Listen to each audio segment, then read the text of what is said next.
What's the story? I'm just going to run through a little bit about the misconceptions about coconut oil and why it is an absolute sin to actually use it in your hair.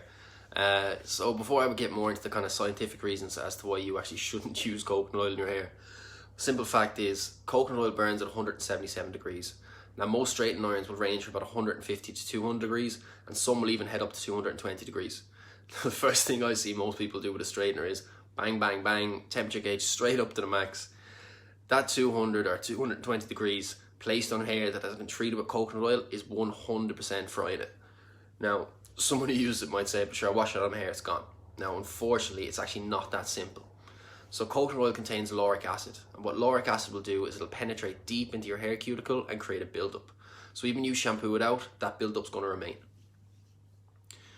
What it does when it penetrates inside the hair cuticle and creates that buildup is it actually pushes moisture out of your hair. So that's going to dehydrate your hair even more. That's going to be completely counterproductive to what you're trying to achieve when actually taking the time to treat your hair. The lauric acid will continue to build up, and then it'll penetrate into the cortex of your hair. Now, the cortex is actually where your salon colour exists. So this is where that lovely, cheap coconut oil is going to actually start hitting you in the pocket. Now, to get itself into the cortex, it's actually going to start knocking out your beautiful salon colour to make room for itself. So the next time you wash your hair, that beautiful colour that you just paid for is actually going to start rinsing and fading out of your hair. Coconut oil will also cause a thing called over-keratinization. Now what that is an overload of protein in your hair. So this is going to cause your hair to harden, then it's going to start feeling coated, and it's going to become dry and brittle. So at this stage, this is when your hair is actually going to start snapping. If you're using coconut oil because your hair has been damaged from over-processing from colour, or it's just because it's a little bit weak and fragile, you actually need to get amino acids into the hair shaft.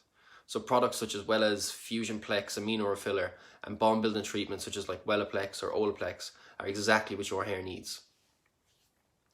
So the best thing to do, save coconut oil for the frying pan and actually invest in your hair with the products that are actually specifically tailored for your hair care needs. The internet is absolutely full of misinformation, so the best place to get advice on your hair is from an educated hair professional.